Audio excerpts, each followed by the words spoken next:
যে পরিবারে স্বামী স্ত্রীকে গুরুত্ব দিবে ওই পরিবারের লোকজন তাকে গুরুত্ব দিবে, আর যে পরিবারে স্বামী স্ত্রীকে গুরুত্ব দিবে না ওই পরিবারের লোকজন তাকে গুরুত্ব তো দূরের কথা উল্টে হাততালি দিবে।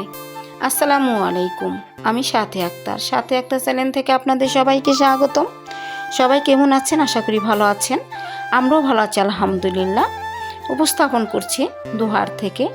আজকে ভিডিওটা শুরু করেছি সকালে নাস্তা দিয়ে। আজকে সকাল সকাল উঠে সকালে নাস্তাটা করে নিচ্ছি।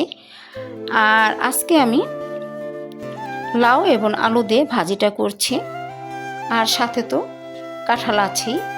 তো আজকে কোনো পরোটা বানাবো না, আজকে সাদা রুটিটাই বানিয়ে নিব।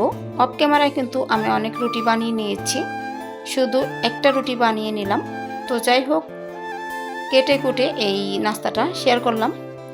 এখানে আমি কাঁঠালটা ভেঙে পরিবেশন করছি। দেখুন কত সুন্দর একটা কাঁঠালের কুশগুলো হয়েছে, খেতে কিন্তু মাশাআল্লাহ অনেক মজা।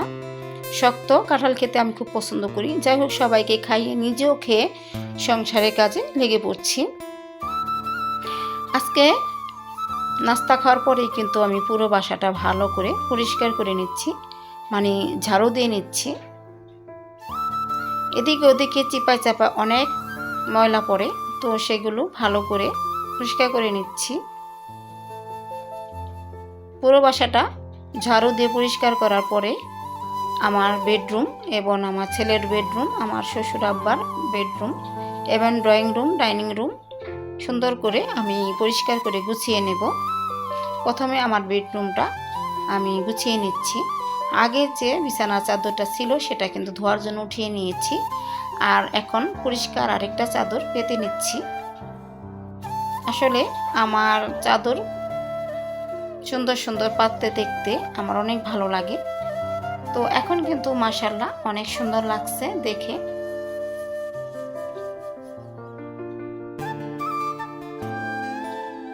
এখন আমার ছেলেদের রুমটা ভালো করে গুছিয়ে নিলাম, আর শ্বশুর আব্বার রুমটাও আমি সুন্দর করে গুছিয়ে নিয়েছি। আর ওইদিকে আমার ছেলের পড়ার টেবিলের যে বইগুলো সেগুলো সুন্দর করে গুছিয়ে নিলাম। আর এদিকে যে ডাইনিং টেবিলটা, সে টেবিলটার মধ্যে ধুলো পড়েছে, সেগুলো কিন্তু আমি মুছে নিব। আসলে রাত্রেও কিন্তু মুছে নিয়েছি, তারপরও আবার মুছে নিচ্ছি।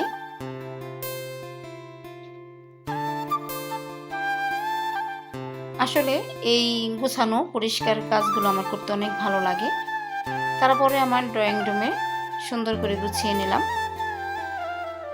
সাজানো গুছানো কাজ আমার অনেক ভালো লাগে।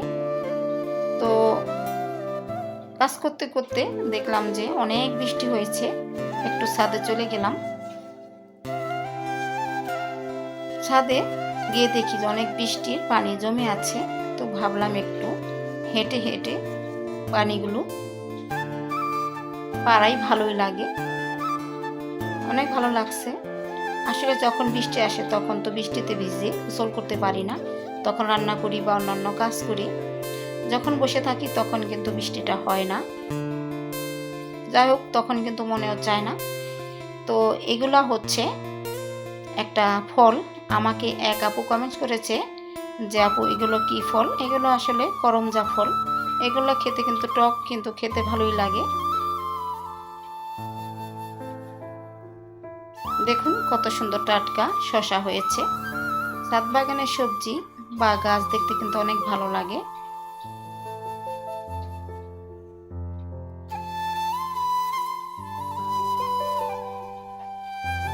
আমার তো ভালোই লাগে।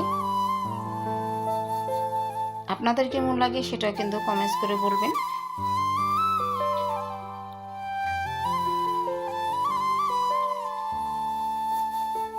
ভিডিওর এই পর্যায়ে এসে হয়তো আমার ভিডিও দেখতে দেখতে আমার প্রিয় আপু এবং ভাইয়ারা ভিডিওতে দেখে লাইক করতে ভুলে গেছে। তো প্লিজ আপু এবং ভাইয়ারা আমার ভিডিওটি ক্লিক করা মাত্রই একটা লাইক করে দিবেন, আর ভিডিওর কোনো অংশ ভালো লাগলে ছোট্ট একটা কমেন্টস করে রেখে যাবেন। আর আপনাদের কমেন্টস ধরে আপনাদের ভিডিও দেখতে চলে যাব। আর যারা সাবস্ক্রাইব করেননি তো আমার চ্যানেলটা এখানে সাবস্ক্রাইব করে দিয়ে আসবেন। যাই হোক, ছাদ থেকে চলে আসলাম, বৃষ্টির পানি ধরেছিলাম সেটা ঢেকে, তারপরে খিচুড়ি রান্না করলাম। এখন কিন্তু দুপুরে রান্নাতে চলে আসছি। এসেই কিন্তু খিচুড়ি রান্না করছি আমার দুই ছেলের জন্য। ওরা একটু নরম খিচুড়ি খেতে পছন্দ করে, বৃষ্টির মধ্যে খিচুড়িটা না হলে ভালো লাগে না। যাই হোক, এদিকে আমার শ্বশুর আব্বা এবং হাজব্যান্ডের জন্য রান্না করছি। তো ওরা কিন্তু খিচুড়ি পছন্দ করে না তেমন একটা। যাই হোক, এখানে আমি পেঁপের ভর্তা বানাচ্ছি। পেঁপের ভর্তাটা কিন্তু খেতে অনেক ভালো লাগে, আর আমার হাজব্যান্ড খেতে খুব পছন্দ করে। পেঁপের ভর্তাটা ভালো করে আমি ভাজা ভাজা করে নেব। আর এদিকে কিন্তু ডাঁটা, আলু, পটল আর কাঁঠাল বিচি দিয়ে ডাল দিয়ে একটা তরকারি চচ্চড়ি করছি, মানে একটু মাখো মাখো ঝোল হবে আর কি। এখন তরকারিটা প্রায় হয়ে গেছে, আমি দিয়ে দিচ্ছি ভাজা জিরের গুঁড়ো। তো ভালো করে নেড়ে চেড়ে নেব। আমি কিন্তু অফ ক্যামেরায় ভাতও রান্না করেছি, যেহেতু বাসায় কুকুর বিড়াল আছে। আর আজকে আমি ভাজা পোড়া করব, আলুর চপ, বেগুনের চপ আর বড়া বানাবো ডালের। তার জন্য শুকনো মরিচ ভেজে নিচ্ছি, এতে কিন্তু আলুর চপটা খেতে ভালো লাগবে।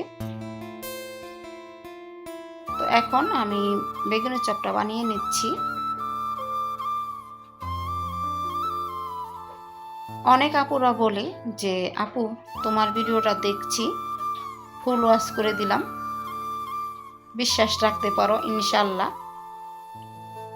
তাদেরকে বলছি প্লিজ দয়া করে আমার ভিডিওটা দেখা মাত্র ক্লিক করে রাখবে, কমেন্টস করতে হবে না, কিন্তু ফুল ওয়াচ করে দিবে। আমার ফুল ওয়াচ খুবই কম, মানে ওয়াচ টাইম নাই বললেই চলবে। এতদিন ধরে ভিডিও করছি, ওয়াচ টাইম নাই। একটু দয়া করে আমার ভিডিওটা দেখে ফুল ওয়াচ করে দিবেন। আসলে ভিডিওটা অন করে রেখে দিবেন, তাহলে একলাই ভিডিও পুরো হয়ে যাবে, তেমন কমেন্টস করতে হবে না।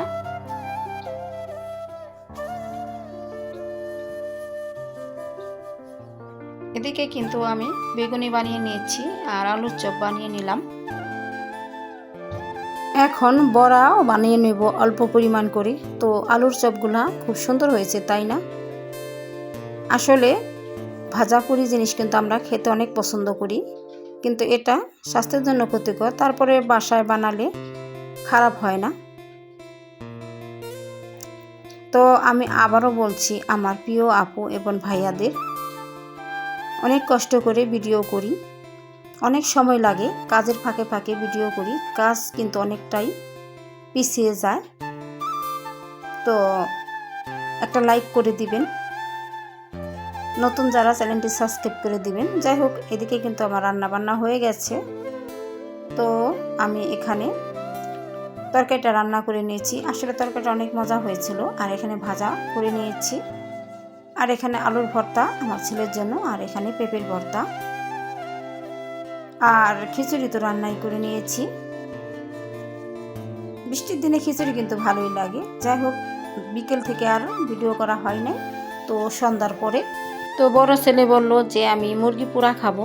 তো বড় ছেলে যখন খাবে, ছোট ছেলে কি খাবে? ছোট ছেলের জন্য রুটি এবং একটু সালাদ বানিয়ে দিচ্ছি। এখানে শসা, দই আর একটু মরিচের গুঁড়ো, লবণ, চিনি আর লেবু দিয়ে দিয়েছিলাম। আর এখন মুরগিটা ভালো করে মেখে নেব সমস্ত মশলার সাথে। এখানে কিন্তু অনেক ধরনের মশলা দিয়েছি, শুধু হলুদের গুঁড়োটা দিই নাই।